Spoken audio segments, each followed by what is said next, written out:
and a Mazzola.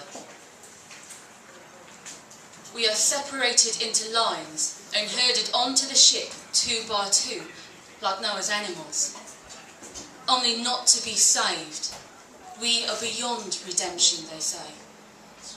As we file below decks into the dark and stench of the hold, I am followed by the darting eyes and whispering voices of those who think they know my story, who have read it in the Penny Bloods or heard it sung at Tyburn Fair. I keep my head down and my shoulders hunched forward. I will myself to become invisible as I once was. In the dank semi-darkness below decks, I am set apart from the other women because of the severity of my crime, the captain says. No doubt it was severe. Her head was severed clean from her body and taken by omnibus to Stepney Green. It was then fished out of Ben Jonson Lock like a boated pike and pickled in a jar for all to see. I did not cut her flesh.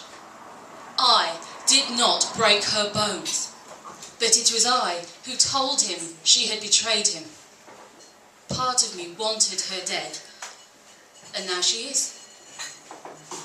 Oh God, deliver me from blood guiltiness. The decaying prison hulk circles the southern coast, collecting its convict cargo.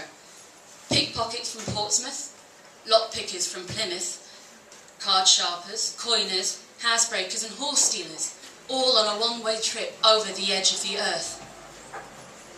When the ship anchors at Corsan Bay, its last stop before the open ocean, we are ordered out of the hold and emerge, squinting in the light and gulping in the air. We are told to line up on the quarterdeck for the surgeon, a bowed, nervous man, to check us for disease. One miserable bundle of rags is ordered to be returned to the keeper of Newgate. Syphilitic whores do not make good breeding stock, says our captain to his captive audience, as the surgeon gently ushers the woman away. As soon as the surgeon has retreated to his quarters, the ship's company begin their own inspection. They make the youngest and prettiest remove their outer garments and stand shivering in the sea winds as the officers and then the crew take their pick. Me, they leave alone. Perhaps I am too old. At 35, my looks have faded and my hair is dulled to a tarnished copper. Perhaps they think I will cut their heads from their bodies as they sleep. The captain strides up and down the deck, overseeing the proceedings and shouting out instructions and encouragements to his men. He enjoys it when the women put up a bit of a fight. "What are you saving yourselves for?" he asks them. "What do you think awaits you in Sydney Cove?" His laugh is a sound of tearing canvas. The noise, as we set sail, is deafening. Ropes crack, sails flap, men shout and run from one side of the boat to the other, their feet clattering on the boards. Behind that rises the wail of 140 women being wrenched apart from everything they know. And so I leave this land and the little I've accumulated here. A child, a few belongings, and the hatred of the English people. The next day begins with a jolt to the hatches opening, the slosh of tubs of salt water being placed next to them, and the murmur of women waking. Many are sick from the lurching of the ship, and the place is filled with a reek of vomit and of the bilge, a festering broth of dead rats and cats and excrement. Once we're on deck, the captain commences a lecture from the Bible, fragments of his harsh voice carrying over the wind. For behold, that they might not suffer. Tremble because of pain. Bleed at every pore. Body and spirit. Those not too weak to move pass the time picking oakum and bickering. Some tend the livestock. Some the men. Some swab and disinfect below deck. Some holystone above. I sit alone, cut off, although whether this is because of their silence or mine, I cannot say. When the sun has gone, I lie in my bunk and think of George. I tried to print his 4-year-old face in my memory, but it is her split face that comes to me, her wound, the crescent shape of the moon.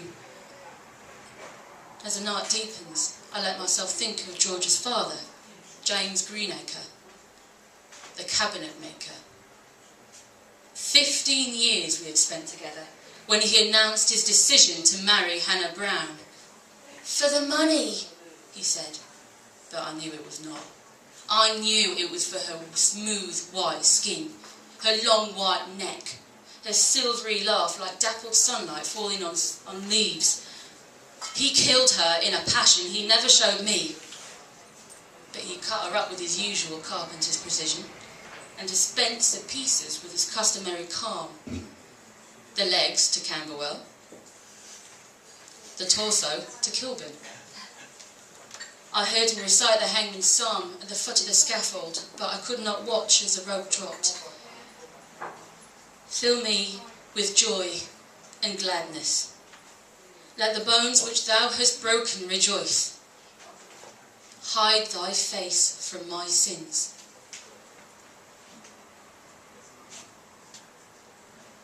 Two weeks out from Cabo Verde, the air turns thick and lifeless. The sea is as calm as milk. The crew say we are to cross the equatorial line tonight, and that there will be a ceremony. Their preparations are in full swing despite the humidity.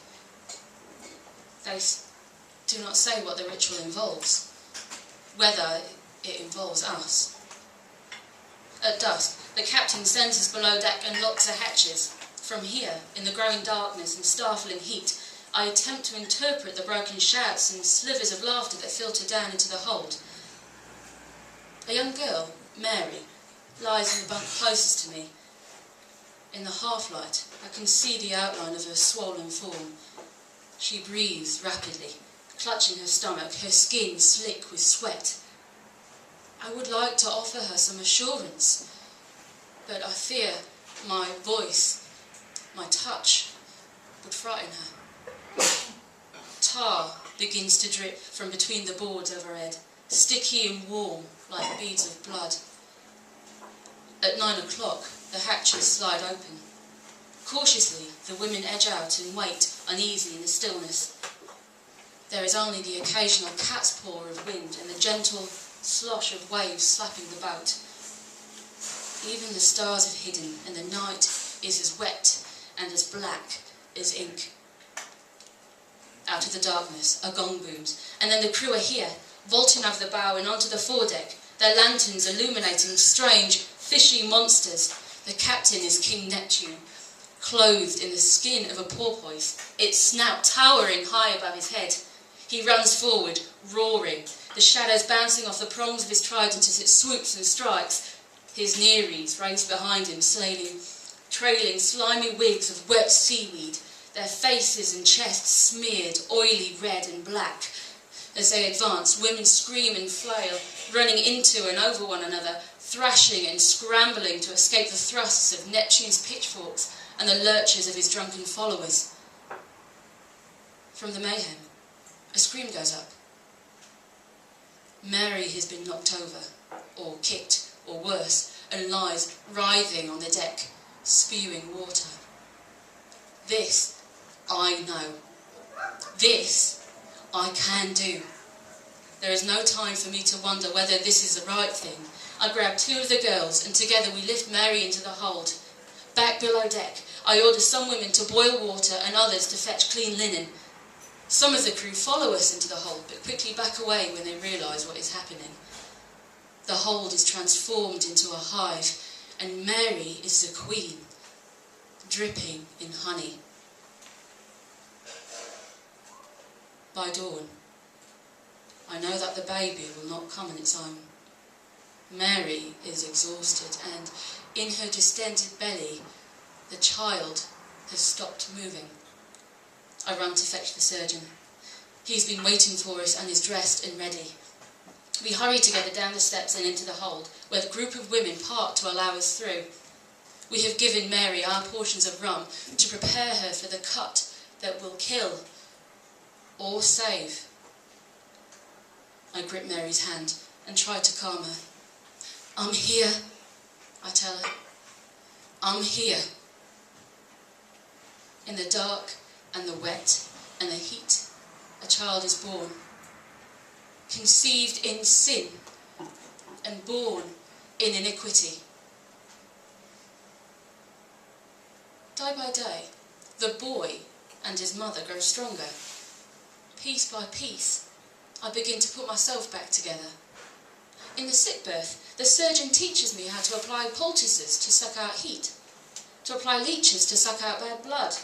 I rub butter onto burns and ointment onto whip marks. I help mix and apply the herbs that will heal Mary's wound. I swab and sew and bandage and cleanse. Wash me, and I shall be whiter than snow. When I've finished helping the surgeon, I go and sit with a group of women on deck. They're fishing. They cast lines over the side and wait, filling the time with their stories. A former kitchen girl from Cornwall relates how she came to be here, adrift in this floating cage. I do not tell them my tale. They will have heard many versions, but not mine. One day soon I will tell them, but not yet. Finally, a line twitches, and the woman closest to it rushed to reel it in, drawing from the water a glorious, thrashing albacore, which, in its death throes, glimmers gold, then emerald, then black. But before they can drag it fully into the boat, the fish tears itself from the hook and shoots back into the sea, droplets of water springing like diamonds from the arc of its back. We stand up and watch as the fish dives under the grey-green water. Its shadow is briefly visible beneath the surface as it darts into the depths. And then it is gone.